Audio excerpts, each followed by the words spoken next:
예레미야 33장 2절과 3절 말씀 보겠습니다.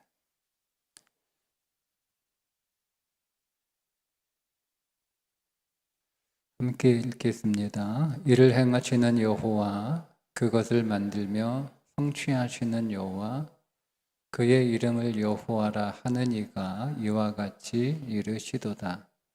너는 내게 부르짖으라. 내가 네게 응답하겠고 네가 알지 못하는 크고 은밀한 일을 내게 보이리라. 아멘.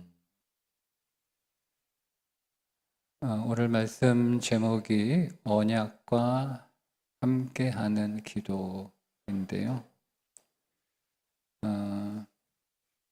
우리의 신앙은 언약의 기초 위에, 성경의 기초 위에 서 있어야 되는데, 그것을 다른 말로 하면, 그러니까 성경의 기초 위에, 그러면 성경에 나와 있는 말씀의 기초 위에 우리 신앙이 세워져야 된다라고 이렇게 이제 우리가 이야기를 하면, 여러분 계속 이제 그렇게 들으셨으니까 너무 잘 알고 있는 내용이잖아요. 그런데 성경의 기초 위에 혹은 말씀의 기초 위에 우리의 신앙이 세워진다라고 하면 이게 좀 막연하잖아요. 성경의 내용들이 굉장히 많으니까. 그러니까 우리는 성경의 내용들의 전체를 우리가 딱 우리 신앙 안에 한 줄로 딱 이렇게 정리가 안 돼 있는 사람들이 많을 거 아니에요. 네. 그러니까 이게 좀 막연하단 말이에요. 제가 이렇게 늘 자주 말씀드리는 게, 신앙은요, 막연하면 안 돼요. 막연하면. 신앙은 추상적인 게 아니에요. 우리는 종교는 무슨 어떤 철학이 아니거든요. 어떤 사상이 아니거든요. 그러니까 기독교 신앙은 생명이기 때문에, 생명은 막연한 게 아니잖아요. 여러분 살았어요, 죽었어요? 살았잖아요. 네. 그걸 막연하게 뭘 증명해요. 이렇게 살아있는데.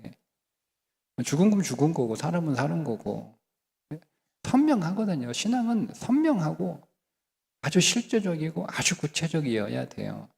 그렇지 않으면 우리의 신앙은 철학으로 가는 사람도 있고, 사상으로 가는 사람도 있고, 종교로 가는 사람도 있고. 신앙은 분명해야 된다. 그러면 오늘 제안은 여러분들에게 우리의 신앙은 언약의 기초 위에 세워져야 된다라고 이제 이렇게 말씀을 드리는데, 이것도 애매하잖아요. 근데 여러분, 이 언약이라고 하는 것이 얼마나 중요한 거냐면, 성경에 이름을 뭐라고 붙였어요? 약속이라고 이름을 붙였잖아요. 옛 약속, 새 약속, 이 약속이 언약이란 말이에요. 그러니까 우리가 언약이라고 하는 단어가 우리의 그 언어가 아니기 때문에 약속이라고 하는 단어로 이렇게 고쳐서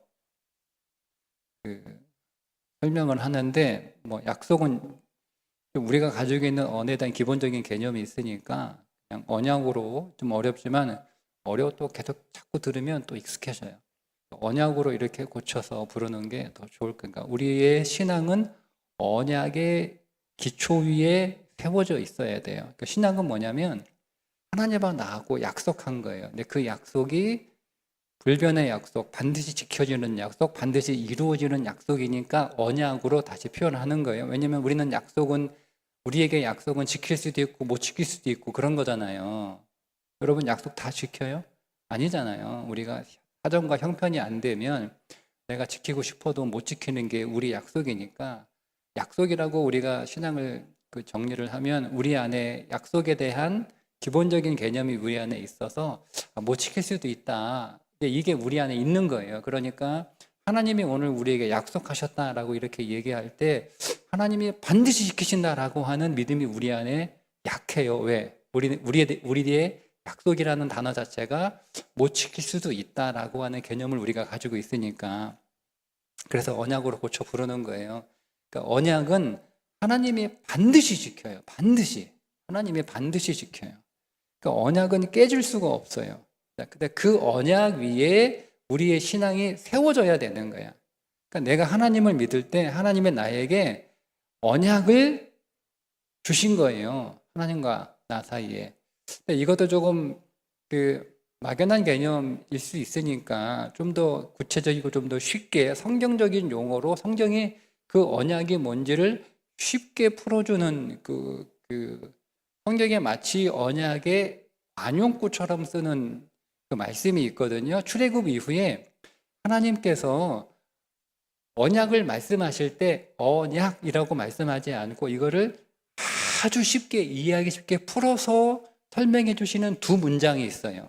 한 문장이 뭐냐면 계속 반복되는, 여러분 우리가 이거를 유심히 안 봐서 그렇지 지금 말씀드리면 성경의 그런 말씀들을 여러분 자주 이렇게 읽었던 구절인데 두 가지로 표현되는데, 나는 너희의 하나님이 되고 너희는 내 백성이 되리라. 이게 언약입니다. 이거를 신약에 와서는 뭐라고 표현하냐면 나는 너희의 아빠가 되고 너희는 내 자녀가 되리라. 이렇게 두 문장으로 두 개의 표현으로 이 언약이 표현되는 거예요. 그러니까 우리의 신앙은 하나님이 나의 하나님 되시고 나는 하나님의 백성이 되는 언약의 기초 위에 세워진 거예요. 그러니까 이게 구약적 개념이냐면 신약적 개념에 예수 그리스도가 우리 가운데 오심으로 그분이 십자가에 달려 돌아가시고 부활하시고 승천하심으로 이게 표현이 바뀌는 거예요. 하나님은 나의 아빠가 되고 나는 그분의 자녀가 되는 거예요. 이게 언약이에요. 그러니까 우리의 신앙은 이 기초 위에 서 있어야 되는 거예요. 그러니까 이것이 모든 뭐 공부든 뭐 운동이든 뭐 음악이든 미술이든 모든 상관 다 뭐가 제일 중요해요? 기초가 제일 중요하지 않나요? 기초가 제일 중요해요. 기초가 제일 중요해요. 그래서 그 기초를 탄탄하게 하기 위해서 수개월 혹은 수년을 쓰기도 하는 거예요. 그러니까 여러분 오늘 사실은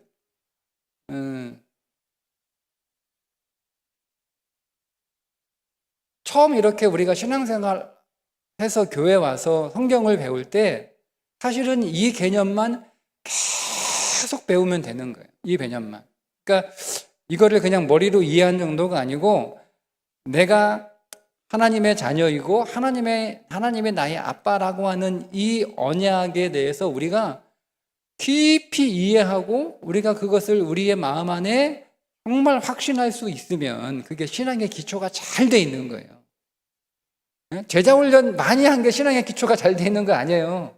제 생각은 그래요. 제 생각은 뭐 이런 훈련 저런 훈련 뭐 많이 뭐 이렇게 하고 뭐 기도 뭐 훈련 많이 받고 뭐 예배 훈련 받고 뭐 무슨 예배학교 기도학교 무슨 찬양학교 뭐 무슨 이런저런 학교 뭐 이렇게 학교가 많아. 뭐 이런저런 학교 뭐 열심히 뭐 이렇게 한 게 뭐 성경 뭐 열심히 뭐 암송하고 성경 뭐 열심히 배우고 뭐 이게 여러분 기초를 탄탄하게 하는 게 아니라 신앙은 하나님과 나와의 관계가 두터워지면 그게 기초가 잘 잡힌 거예요.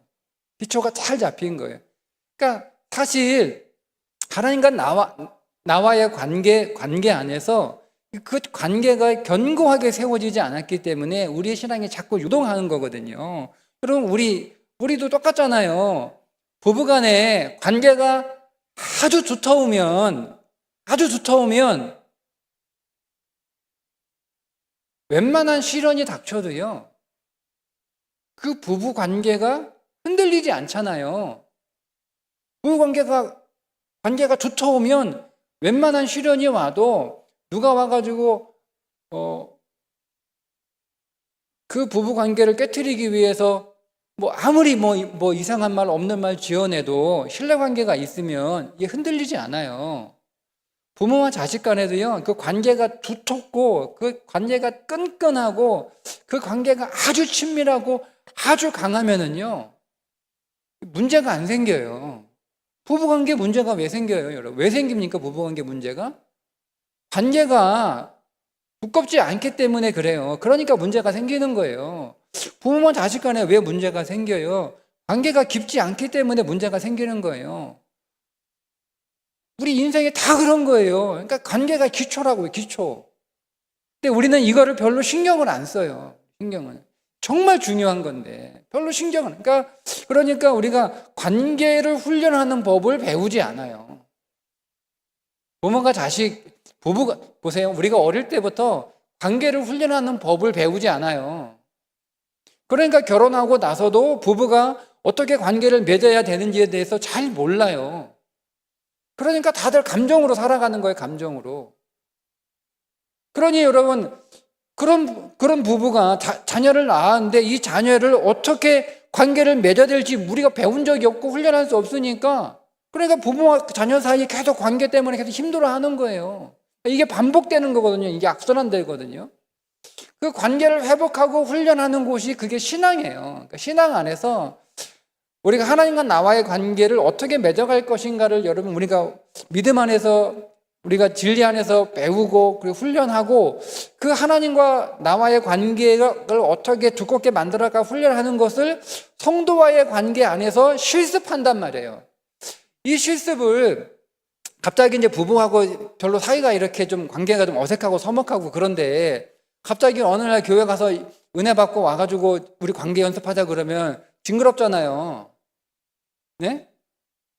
어느 날 갑자기 부모가 나한테 관계한다고 막 나 그렇게 관계에 대해서 별로 신경 안 쓰던 부모가 갑자기 나한테 교회 갔다 오더니 은혜 받고 왔다고 나한테 막 이렇게 관계에 좀 맺어보려고 막 이렇게 하면 귀찮잖아요. 잘 안 된단 말이에요. 잘 안 된단 말이에요. 그래서 새로 시작하는 관계가 필요한데 우리가 어디 가서 그거 할 거예요. 어디 가서. 그게 교회란 말이에요. 교회.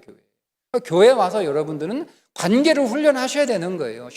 그게 진짜 신앙생활이에요. 이 관계 훈련을 안 한다니까 성도들이. 이게 대수롭게 생각하는 거예요. 훈련을 하셔야 되는 거예요. 그걸 통해서 하나님과 나와 내가 지금 어느 정도의 관계를 유지하고 하나님과 나와의 어떤 상태의 관계인가를 여기서 확인하는 거예요. 그리고 다시 하나님하고 다시 그 관계를 회복하고 다시 조정하고 관계를 다시 훈련하고 이제 좀 됐나 싶어가지고 또 사람들하고 이제 관계를 한번 확인해봐. 이전보다 내가 관계를 잘 맺는구나. 내가 하나님과 나와의 관계가 더 이렇게 좋아졌구나. 이렇게 되는 거거든요. 그걸 통해서 우리는 자연스럽게 부부간의 관계도 두터워지는 거고요. 자연스럽게 부모와 자녀와의 관계도 두터워지고 자연스럽게 내가 사회에서 사람들과의 관계도 잘 맺어가는 사람이 되는 거예요. 그러면 그게 인생의 기초니까 기초가 잘 잡혀 있으면 그 기초 위에 그 인생이 견고하게 세워진단 말이에요. 그 인생이. 그러니까 신앙도 마찬가지. 하나님과 나와의 관계가 매우 중요해. 매우 중요해. 이 기초 위에 우리가 견고하게 서 있어야 그걸 신앙이라고 부르고, 그렇지 않으면 그 신앙은 뭐가 되기 쉽냐면 종교가 되기 쉬워요. 종교가. 여러분, 제가 모든 종교를 다 모르고 그리고 모든 종교를 다 내가 기독교만큼 그렇게 공부하지 않아서 뭐 그렇게 자신 있게 말할 수는 없지만요. 확정적으로 말할 수는 없지만 그러나 그래도 이렇게 뭐 수박 겉핥기식으로 또 배웠으니까 보면 대부분의 종교에서 관계를 말하고 있는 종교는 저는 기독교밖에 없다 생각해요.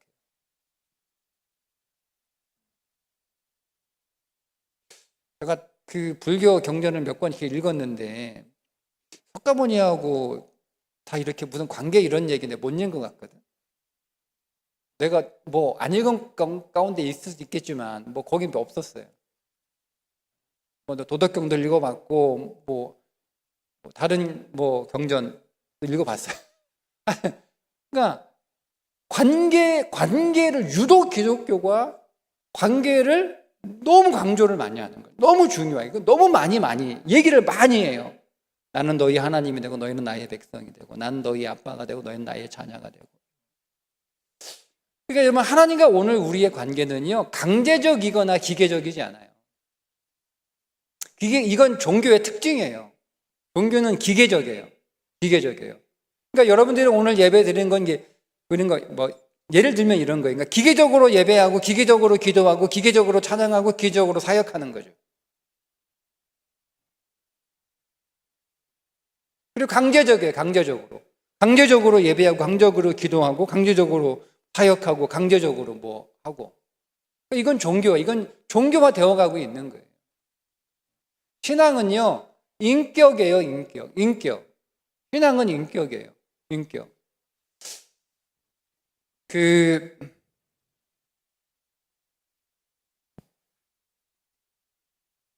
인격은 관계라는 뜻이잖아요, 관계. 생각해 보세요. 여러분들 신앙에 대해서 좀 오해할 수 있는 것 같아서, 설명을 드리면, 만약에 저와 제 아내가 사이가 좋잖아요. 어떻게 아시는지 끄떡거리세요? 우리 게 교인들은 다 끄떡도 안 하는데. 사이가 좋잖아요. 그저 사이가 좋은데, 만약에 제가 저희 아내한테 1년 365일 계속 뜨거우면 우리 집사람 어떨까? 부담스러워요. 그죠? 우리 아내가 저한테 1년 365일 계속 뜨거우면 제가 얼마나 부담스러울까요? 부담스럽잖아요. 다시 뵐게요. 제가 우리 자녀들한테, 자, 여기 자녀들 있죠? 너희 엄마 아빠가 365일 너희들한테 너무 뜨거워 열정적이야. 그럼 어때? 좋아? 싫지? 싫은 게 아니라 부담스럽지? 좀 적당히 해줬으면 좋겠지? 그지? 그지? 쭉 뜨거울 땐 뜨겁게, 응? 때로는 이렇게 남 모르게 모른 척 해줬으면 좋겠고, 그지? 그렇잖아. 그렇죠. 만약에 부모가 여러분, 부모가 자식을 사랑하지 않은 적이 없잖아요. 맞죠? 야, 자식을 향한 부모의 사랑은 너무 뜨거워요. 그럼 의심할 여지가 없어요. 그런데 그 부모가 자식에 대한 그 사랑을 항상 뜨겁게 표현하면 그 자식은 타 죽어요. 너무너무 부담스럽단 말이에요. 근데 우리가 신앙을 1년 365일 계속 뜨거워야 된다고 생각하는 거야. 하나님 부담스러워요. 네? 관계는 딱 이렇게 온도가 있어야 되는 거예요. 맨날 여러분 하루 24시간 사우나탕에 들어가 있어봐. 할 수 있나? 1년 360일 쫙 시베리아 벌판 가 있으면 살 수 있어요? 그러니까 우리의 관계라는 건요, 우리가 인간과의 관계에서 이 온도를 잘 조절할 수 있어야 되는 거야. 지금은 뜨거울 때, 지금은 막 이렇게 너무 잘해주고, 너무 챙겨주고, 신경 쓰고, 막 관심 갖고, 막 이렇게 해줘야 될 때, 지금은 적당히 모른 척 해줘야 될 때, 응? 지금은 가까이 있어야 될 때, 지금은 좀 이렇게 멀리 떨어져야 될 때. 그렇잖아요. 신앙도 마찬가지예요. 마찬가지예요. 그러니까 우리는 항상 뜨거울 수 없어요. 항상 뜨거울 수 없어요. 어떻게 그렇게 신앙생활해요? 그럼 내가 이전처럼, 그러니까 우리는 어떤 오해가 있냐면, 물론 저도 그런 오해를 가지고, 그렇게 배웠기 때문에 그런 거예요. 그렇게 배웠기 때문에. 나를 가르친 사람이 한두 살 많은 형 누나들이어서 어쩔 수 없어요. 그렇게 배웠기 때문에 그래요. 늘 뜨거워야 돼. 늘 뜨거워야 돼. 늘 뜨거워야 돼. 늘 뜨겁게 예배하고, 늘 뜨겁게 기도하고, 늘 뜨겁게 찬양하고, 늘 열심히 교회 다니고. 그러다가 교회 한두 번 빠져? 그러면 마치 내가 무슨 큰 신앙의 문화생긴 것처럼 막 선배들이 막 우리 집에 쳐들어와가지고 너 무슨 일 있냐? 아니, 그런 문제 없거든요. 때로는 내가 울면서 기도하고 싶을 때도 있고, 때로는 내가 그냥 조용히 기도하고 싶을 때도 있고, 그런 거거든요. 아니, 내가 뜨겁게 기도하고, 목소리 높여서 막 기도하고, 막 목이 터져라 기도하고, 막 이렇게 목이 쉬고 기도해야만 그게 믿음 있는 기도고, 믿음이 좋은 거고, 어느 날 주변 사는 친구들이 다 그렇게 막 기도하는데 나는 그냥 구석에 앉아가지고, 형이 아무 말 없이 그냥 하고, 이렇게 있으면, 와가지고 너 오늘 왜 이래? 뭔 일 있어? 뭔 일 있기 뭔 일 있어? 난 그냥 이렇게 기도하는 게 오늘 좋아. 나는 그렇게 오늘 하나님하고 소곤소곤 다소곳하게 얘기하고 싶은데 이런 거예요. 이게 인격의 관계예요. 인격의 관계. 신앙.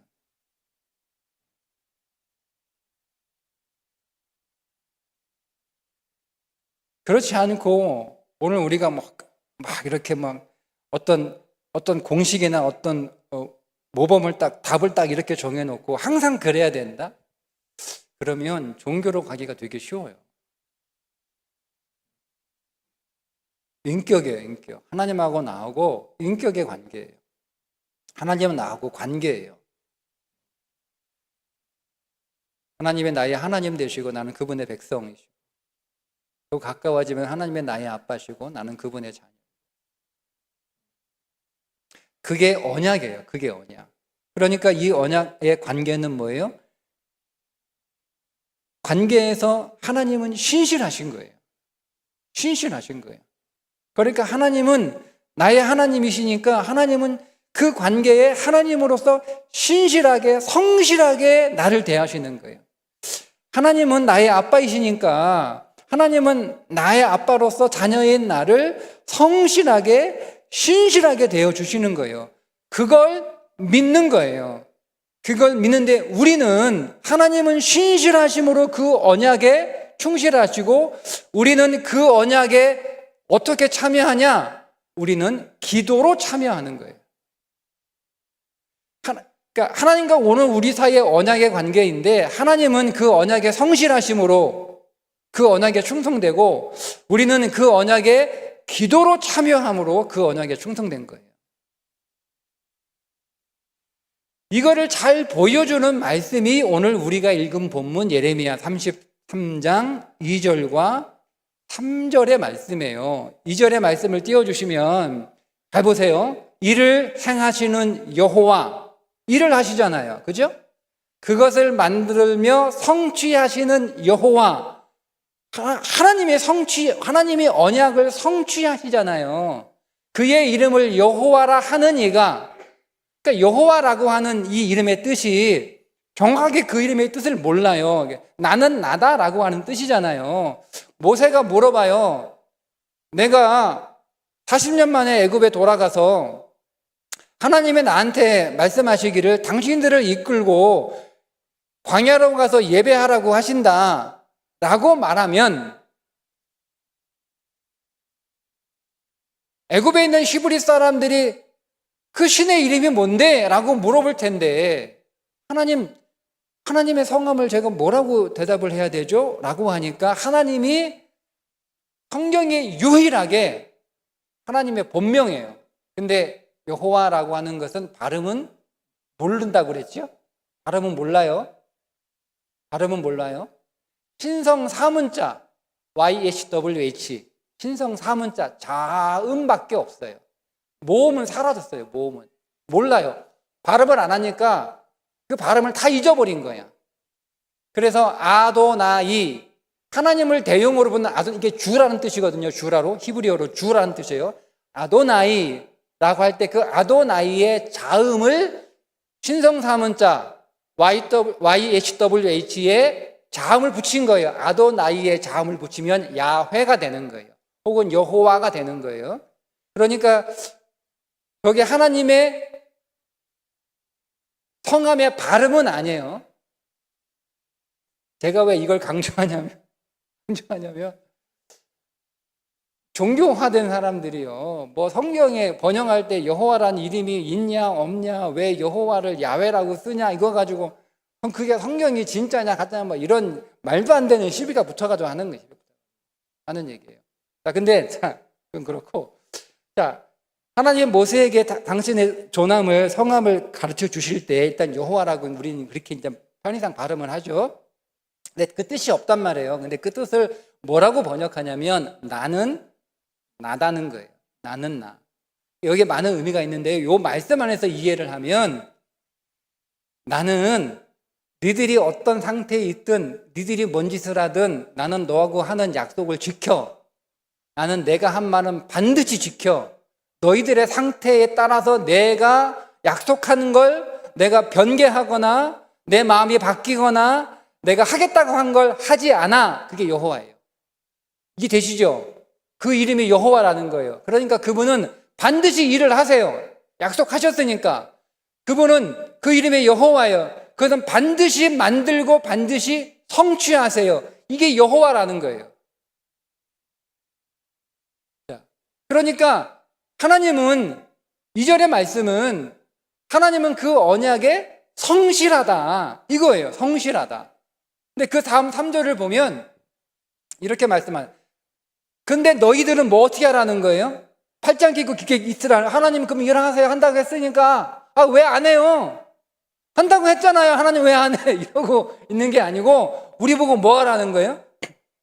너는 내게 부르짖으라. 내가 네게 응답하겠고 네가 알지 못한 크고 은밀한 일을 네게 보이리라. 기도하라는 거예요. 우리는 그 언약에 어떻게 참여하냐면 기도로 참여하는 거예요. 이게 하나님이 만들어 놓은 공식이에요. 공식. 하나님이 오늘 우리와 언약을 맺었어요. 그게 하나님과 오늘 우리 사이의 관계예요. 관계. 그냥 관계가 아니고 하나님이 오늘 우리의 아빠이고 우리는 그분의 자녀인 관계예요. 일방적으로 하나님이 우리와 그런 관계를 맺으신 거예요. 일방적으로 우리를 택하시고 우리를 부르시고 우리를 그리스도 예수 안에서 우리를 구속하여 구원하심으로 우리를 그분의 자녀 삼아 주신 거예요. 일방적으로. 그걸 은혜라고 하는 거예요. 일방적으로. 우리가 그 하나님의 구속과 구원에 뭐 하나 보탠 게 하나도 없어요. 보탠 게 하나도 없어요. 그분의 선택과 그분의 부르심에 우리 안에 이만큼의 이유도 없어요. 아무런 이유도 없어요. 아무도 이유도 모르겠어요. 왜 날 사랑하셨는지. 이유를 모르겠어요. 아니 이유가 없어요. 그냥 나를 그렇게 창세전에 택하신 거예요.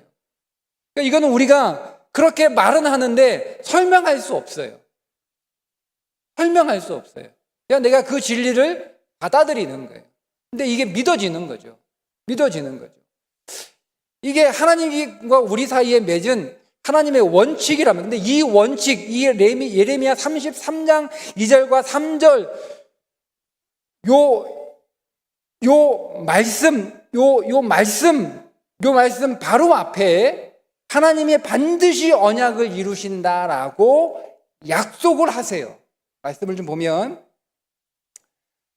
자, 읽겠습니다. 여호와의 말씀인지라 보라 내가 나를 이르리니 내가 이스라엘 집과 유다 집에 새 언약을 맺어요. 왜 새 언약이냐면 아브라함과 하나님과 맺은 언약을 파기했단 말이에요. 파기했잖아요.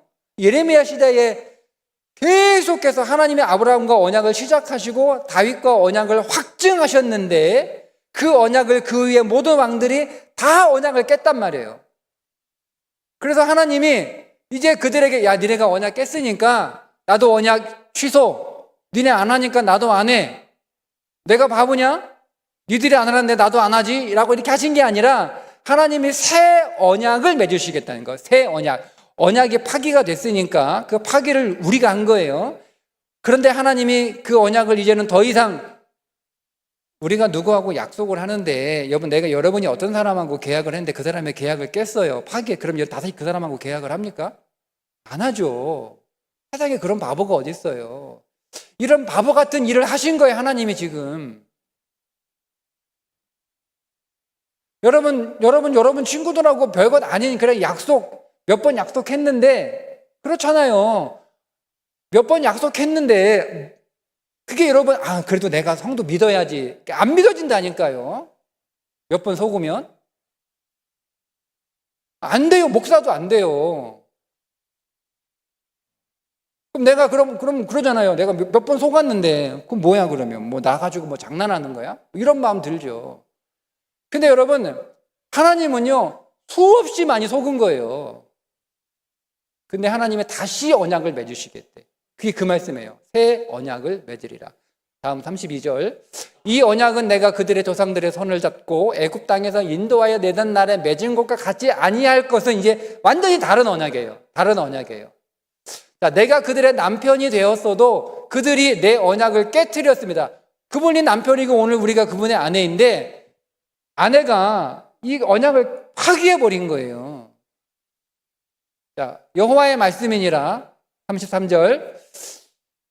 그 다음 그러나 그날 후에 내가 이스라엘 집과 맺을 언약은 이러하니 자, 새 언약은 뭐냐면 내가 나의 법을 그들의 속에 두며 그들의 마음에 기록하여 나는 그들의 하나님이 되고 그들은 내 백성이 돼. 문서로 하지 않는데요. 문서로. 언약을 어디에? 그들의 속에, 그들의 마음에 기록하여. 그 언약의 내용이 뭐예요? 나는 그들의 하나님이 되고 그들은 내 백성이 될 것이라. 여호와의 말씀이니라. 하나님이 말씀하시잖아요. 그 다음, 그들이 다시는 각기 이웃과 형제를 가리켜 이르기를 너는 여호와를 알라 하지 아니하리니. 이제는요, 하나님을 알려고 노력하고 하나님을 알려고 공부하고 배울 필요가 없어. 왜? 이는 작은 자로부터 큰 자까지 다 나를 알기 때문이라. 왜 어떻게 알아요? 언약이 우리의 마음에, 우리의 속에 새겨졌기 때문에 그래요. 내가 그들의 악행을 사하고 다시는 죄를 기억하지 않겠대요. 그러니까 죄가 없는 게 아니에요. 죄가 있어요. 근데 하나님은 그 죄를 기억하지 않는데요. 여호와의 말씀. 자, 여러분, 이렇게 31장 31절부터 34절에 하나님이 우리가 언약을 깨트렸는데 그럼에도 불구하고 새 언약을 맺으시고 나는 그들의 하나님이 되고 그들은 내 백성이 될 것이며 나는 그들의 죄를 다시는 기억하지 아니하리라, 이렇게 약속을 하신단 말이에요.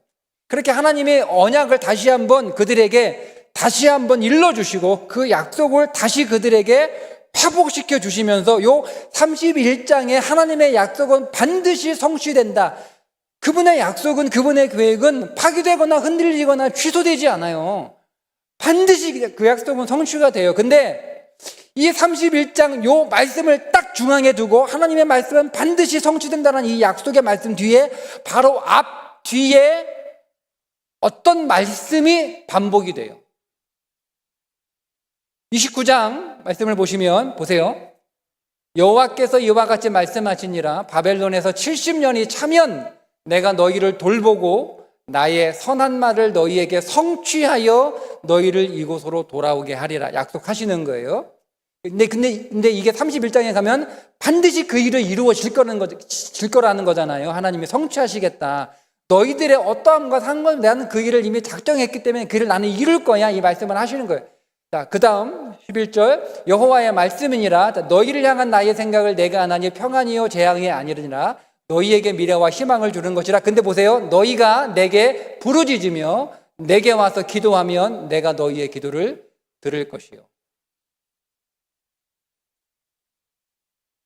다음, 너희가 온 마음으로 나를 구하면 나를 찾을 것이요 나를 만나니라.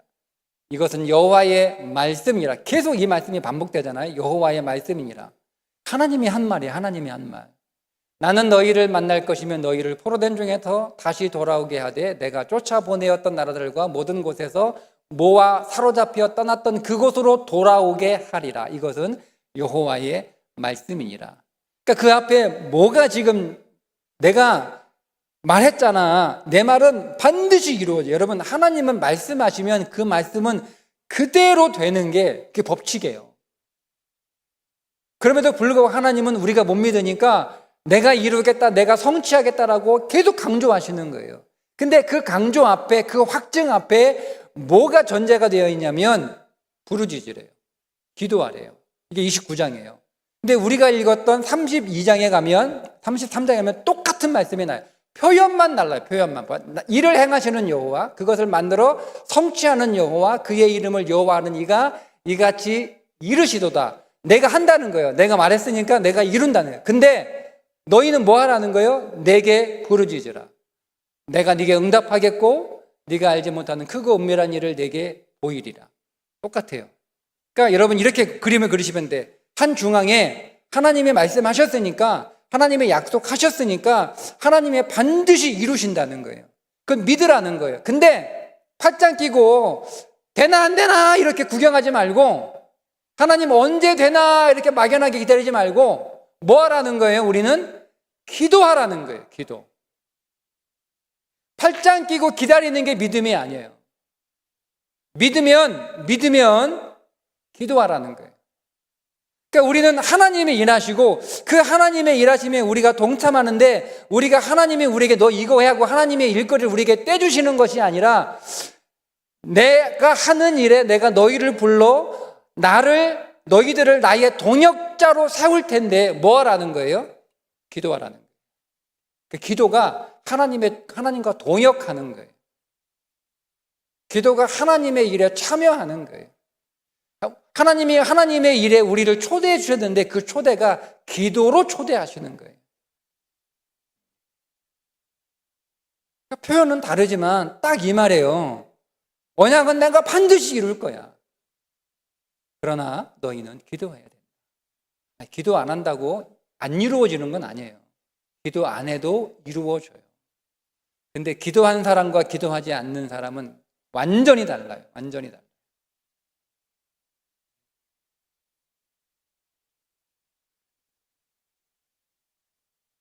하나님이 오늘 우리가 기도할 때 기도하지 않아도 하나님은 그 일을 하세요. 기도하지 않는다고 하나님이 그 일을 안 하는 건 아니에요. 그 일을 하신단 말이에요. 그런데 우리가 그 하나님이 하실 것을 믿고 하나님이 그 언약에 대한 믿음 안에서 우리를 동역자로 부르셨는데 기도자로 우리를 부르셨을 때 우리가 기도하잖아요. 그러면 우리 안에 하나님이 그 일을 성취하시는 그 일의 결과가 나타나기 전에 우리 안에 세 가지의 어떤 응답들이 나타나요. 첫 번째가 평안과 희망입니다. 다음 보시면 예레미야 29장 11절부터 13절을 다시 볼까요? 제가 읽을게요. 여호와의 말씀이니라 다 너희를 향한 나의 생각을 내가 아나니 평안이요 재앙이 아니니라. 너희에게 미래와 희망을 주는 것이니라. 너희가 내게 부르짖으며 내게 와서 기도하면 내가 너희들의 기도를 들을 것이요 너희가 온 마음으로 나를 구하면 나를 찾을 것이요 나를 만나리라. 뭘 만나요? 평안과 미래와 희망을 주시는 하나님을 만나요. 하나님은 반드시 약속하셨으니 그 일을 성취하실 거예요. 근데 우리가 이걸 팔짱 끼고 여러분 기다리면 불안하거든요.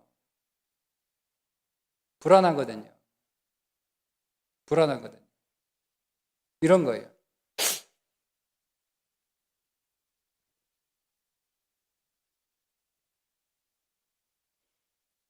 이번 특수기간에 이제 간식들을 다 맡아서 하시겠다고 하셨잖아요. 그죠? 근데 저는 불안한 거예요. 내일 간식 하겠다고 하신 분이 빵 보내면 어떡하지?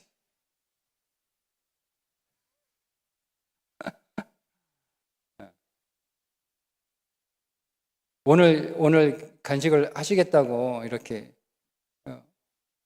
말씀을 하셨는데 저는 며칠 전부터 걱정인 거예요. 혹시 바빠가지고 못하면 어떡하지? 예약이 꽉 차가지고 계속 5분을 돌려야 되니까 간식을 제공할 수 있는 빵을 만들어줄 수 있는 시간이 부족한데 이제 그래도 하시겠다고 하셔 너무 감사한데 하겠다고 하면 믿으면 될 거예요. 한 번도 그렇게 빵 꺼낸 적이 없거든요. 믿으면 될 거 아니에요. 잘 됐다. 감사하다. 그냥 될 거 아니에요. 근데 제가 직접 매장 가서 빵을 들고 오지 않으면 잠이 안 와. 네? 이런 거예요. 믿어요. 약속을 지킬 걸 믿어요. 약속을 어기는 사람 성품과 인격이 아니에요. 그 사람은 반드시 약속하면 그 사람은 고지고대로 그 말을 그대로 제가 신뢰하는 그냥 이 사람은 말하면 그냥 그 말이 정말인가 내가 정말 뒤에 뭐가 있나 이렇게 신경 안 쓰는 사람이거든요. 네. 그런데도 내 눈에 빵이 안 보이면 불안한 거라. 이해되세요? 하나님이 여러분 더군다나 우리의 믿음이 이 정도인데 하나님이 하신다는 거 성경에 수없이 써놨어. 네? 성경 펼치면 하나님은 다 내가 할 테니까 믿어 좀 염려하지 마. 내가 한다니까 내가 할 거야. 나 여호와야. 여호와의 말씀이니라. 내가 한다니까 이렇게 해놨어도요. 그러니까 우리는 그래 믿고 그냥 편하게 잠만 자면 이게 잠이 안 온다니까. 잠이 안 와요. 왜 기도하라는 거예요. 기도하면 우리 안에 어떤 경험이냐면 하나님이 우리에게 평안을 주세요. 미래와 희망을 주시는 일들을 경험하게 돼요. 그걸 통해서 우리가 하나님이 이루실 것을 더 믿게 되는 확신 가운데 나아가게 되는 거예요. 두 번째 주시는 게 해방, 자유함을 주세요.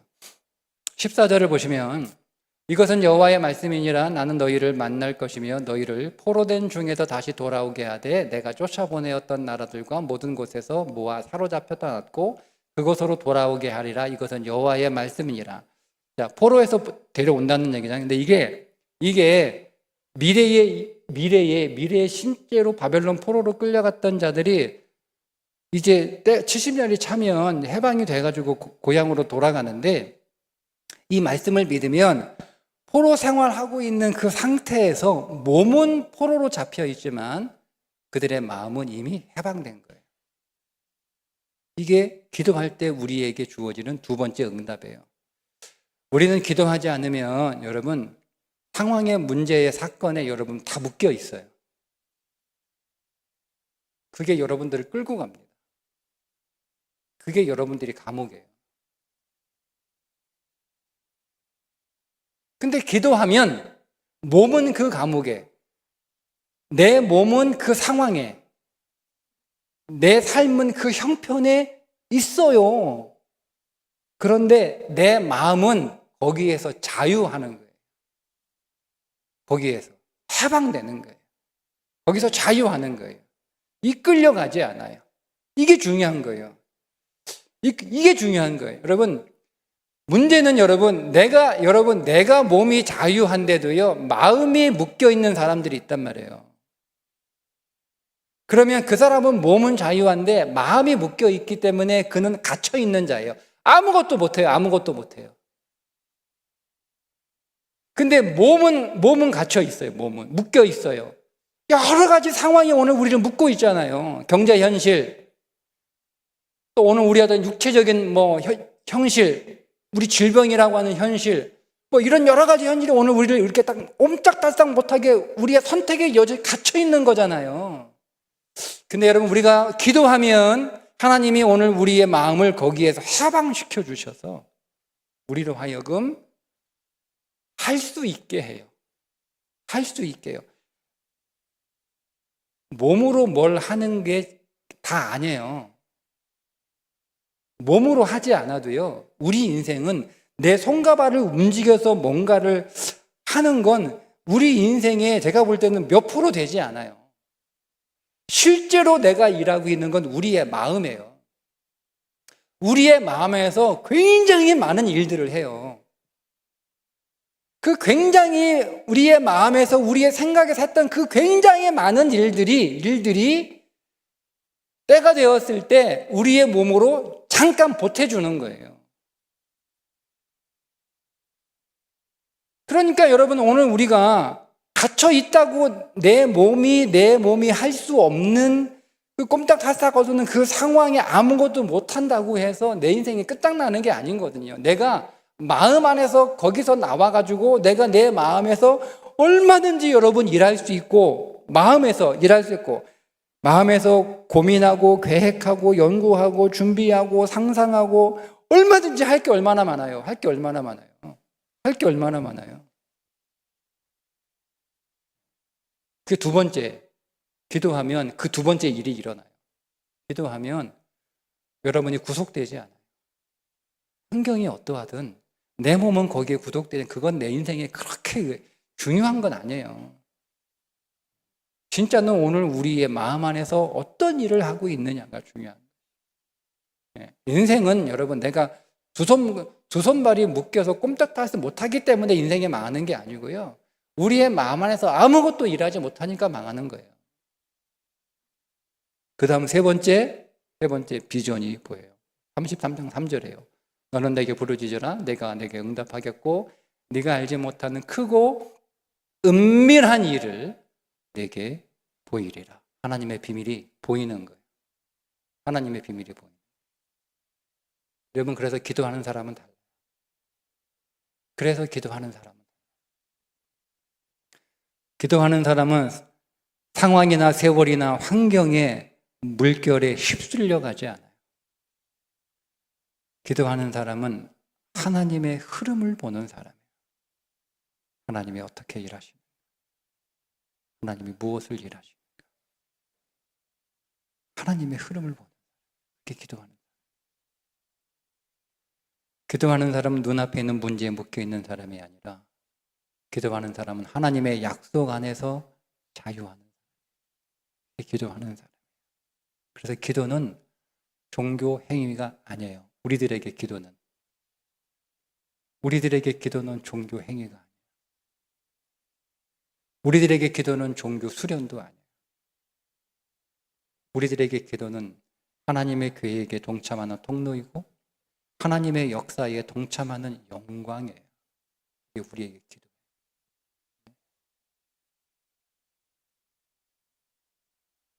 그러니까 오늘 우리가 하나님의 약속을 붙들고 기도하는 거예요.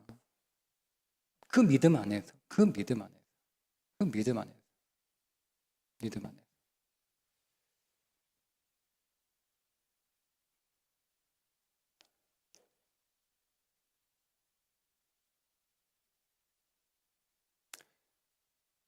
저에게 있어서 하나님은 제가 하나님한테 막 이렇게 뜨겁게 막 이렇게 부르짖고 기도하지 않았음에도 불구하고 때로는 그냥 생각으로 갖고만 있었어요. 아, 이렇게 되면 좋겠다. 이런 일이 있으면 좋겠다. 그렇게 생각만 품고 있었어요. 그걸 기도의 언어로 말하지도 않았어요. 그리고 또 어떤 건 하나님 뭐 그거 있었으면 좋겠네요. 그렇게 됐으면 좋겠네요. 하나님 제가 어떻게 됐으면 내가 뭘 좀 이렇게 했으면 좋겠네요. 제게 뭐가 필요해요. 이렇게 뭐 기도하기도 해. 근데 이거를 뭐 하나님 앞에 뭐 작정하고 그렇게 하지 않았음에도 불구하고 하나님은요 내 필요를 정확하게 아시기 때문에 하나님은 하나님의 때에 그 일을 하세요. 그 일을 하세요. 그러니까 하나님이 오늘 우리 안에 어떤 생각을 품게 하시고 그 소원을 우리로 갖게 하신 다음에 하나님은 그 일을 하시는 거예요. 계속 이렇게 하시는 거예요. 그리고 하나님의 때에 그걸 내 안에 이렇게 드러내세요. 됐네. 되는 거죠. 그러다 보니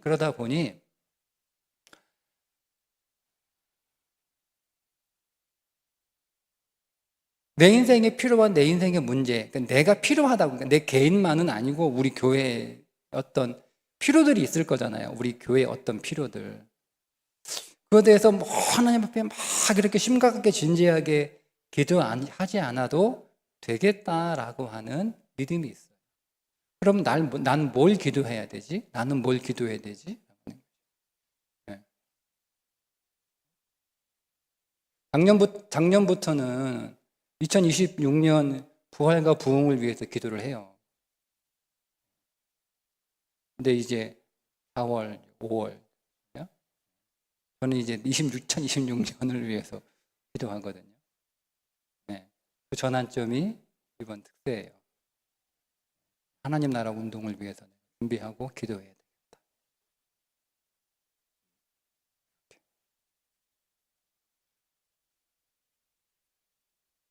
하나님의 약속에 대한 신뢰와 하나님의 뜻을 향한 믿음을 가지고 기도하면 우리의 삶도 바뀌어요.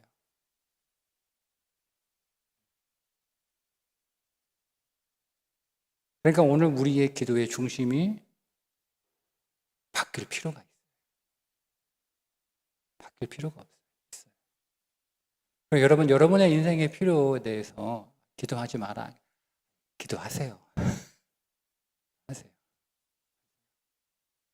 기도하시고 여러분들이 기도를 잘했던 여러분 생각에 여러분이 기도를 잘했던 기도를 못했던 여러분들이 기도를 뜨겁게 했던 여러분 기도를 냉랭히 했던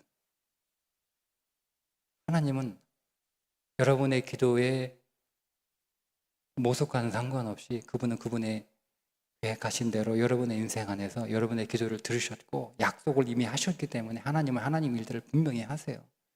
걱정할 필요 없어요. 내가 뭐 뜨겁게 기도해야 하나님이 그 기도 들어주시고 내 일이 잘 돼.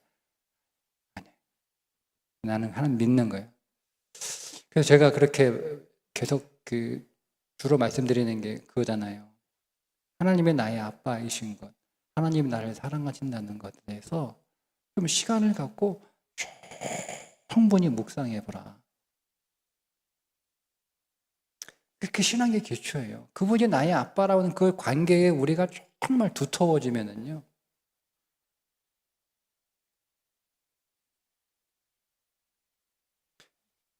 이제는 내 필요는 그분이 채우시고, 그러면 내가 나를 사랑하고 내가 좋아하는 아빠 하나님이 뭘 원하실까? 그분이 뭘 좋아하실까? 그거 생각하는 거예요. 그러면 내 삶도 나도 모르는 사이에, 내 삶도 나도 모르는 사이에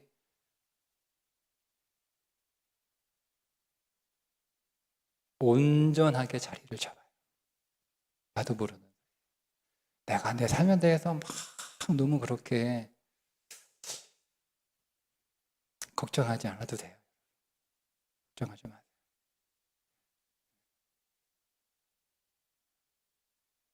우리가 예수님 그러잖아요. 너희가 걱정한들 키라도 한 달 더 할 수 있느냐. 걱정한다고 내 삶이 더 좋아지거나 그러죠. 그냥 원래 내 삶은 좋아지게 돼 있어요. 약속하셨잖아요.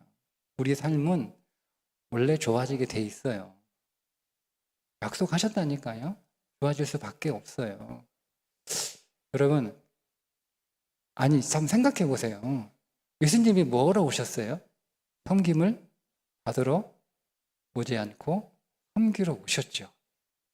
그분이 내 인생을 섬기심을 여러분 믿으셔야 되는 거예요. 아니 그 예수님이 하신 말씀이니까 당연히 믿어야죠. 근데 여러분 믿으세요. 예수님이 나를 섬기러 오셨대요. 그분이 지금 나를 섬기시는 거예요. 그러니까 지금 내가 공부하고 있는데 그분이 내가 공부하는 걸 섬겨주신대요. 지금 내가 일을 하고 있는데 그분이 내가 하는 일을 그분이 섬겨주신대요. 그러면 당연히 잘 되죠. 당연히 잘 되죠. 그러니까 우리가 그 믿음 안에 있어야 되는 거예요. 근데 우리는 주님이 나를 섬겨주신다라고 말씀하셨고 또 그렇게 확증까지 하셨음에도 불구하고 우리는 그거를 믿지 못하니까 자꾸 내가 잘하려고 하는 거예요. 그죠? 그래서 내 인생이 망가지는 거예요. 내가 손을 대니까. 내가 손을 대니까. 내가 손을 대니까. 응? 응? 그 마치 뭐와 같냐면 우리 집 아이들이 이렇게 그 레고를 가지고 뭐 이렇게 만드는데 앞에 이제 이렇게 그 그림을 보고 이제 그림 보면서 따라가지고 이렇게 맞추잖아요. 어릴 때. 근데 애들이 잘 못 맞추잖아요. 응? 그래서 막 짜증내고 막 흉내질 내고 해가지고 내가 좀 도와줄게 해가지고 이제 도와주잖아요. 예? 근데 애들 싫다고 그러잖아. 지들이 하겠다고. 그죠? 승질 내고 끝까지 지가 하겠다고 그러잖아요. 그죠? 예. 그럼 네가 해라 그러면 내가 뭐 해주겠다는데 싫다고 그러니까 이게 인격이에요, 여러분. 주님은 우리 인생 안에 무조건 개입하지 않아요. 그게 인격이에요.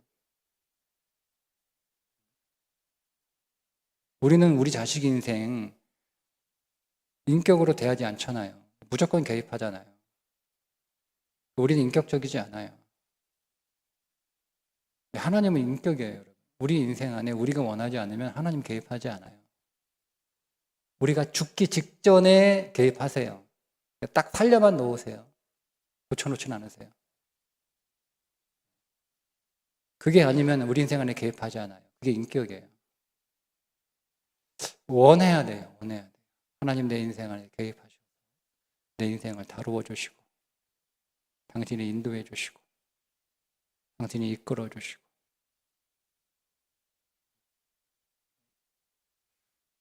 그분이 하면 그냥 그렇게 잘 될 거 아니에요.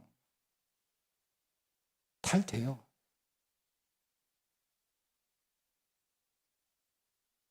그러니까 우리의 마음은 거기에 매달려 있는 게 아니고 하나님이 반드시 성취하실 것인가 그 믿음을 믿고 우리의 기도가 조금 옮겨져야 돼요.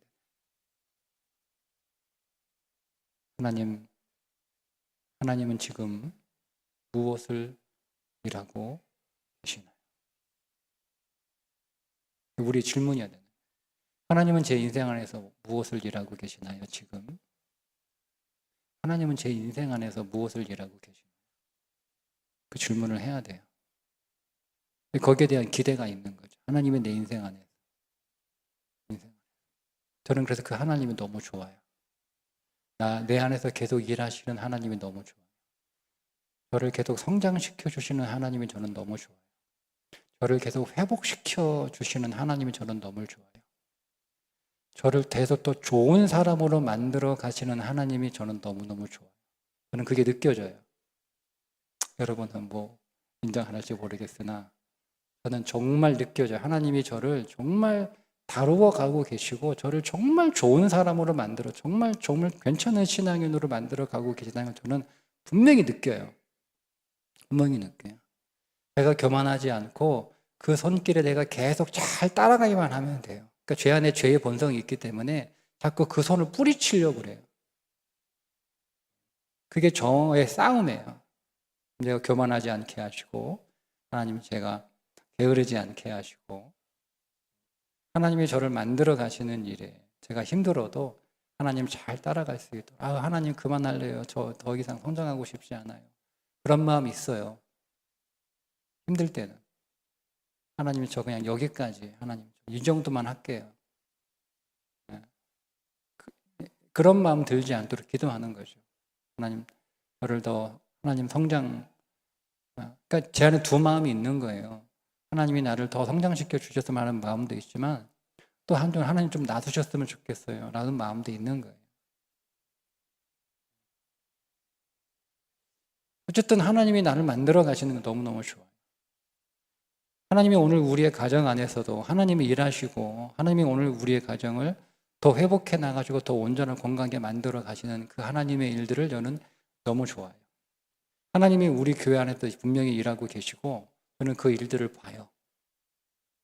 그리고 기대도 돼요. 기대도 돼요. 지금 기도는 이거예요. 하나님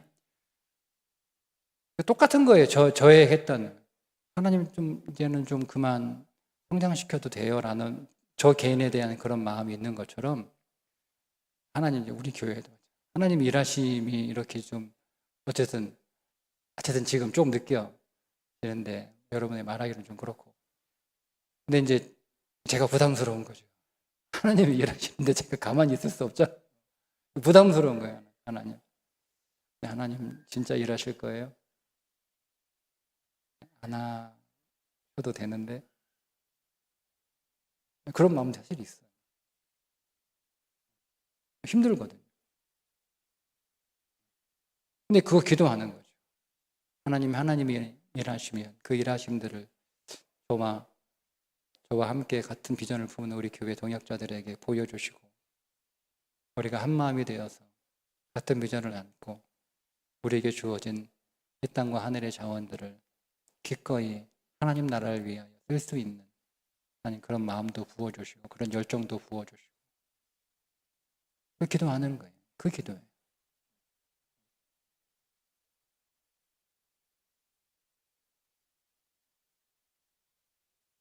그래서 오늘 저와 여러분이 오늘 우리가 우리의 문제에 대해서는 조금 내려놓고 거기다 여러분 좀 이렇게 자유하시고 그분이 일하실 테니까 걱정하지 마시고 그분의 일하심을 신뢰하고 그러나 우리는 그분의 일하심에 기도로 참여하는 거예요. 그러니까 기도하고 그리고 더 나아가서 오늘 우리 안에서 오늘 우리의 가정 안에서 오늘 우리의 교회 안에서 그리고 하나님의 이 도시 안에서 하나님의 우리 교회를 어떻게 사용하실 것인가 하나님이 보여주시기를 그리고 우리가 그 비전 안에 함께 모일 수 있기를 거기에 우리가 함께 하나님의 동역자로 세워질 수 있기를 이렇게 우리가 조금 더 우리의 기도의 영역이 확장되고 지경이 더 넓어지는 우리 교회가 되었으면 좋겠습니다. 기도하겠습니다.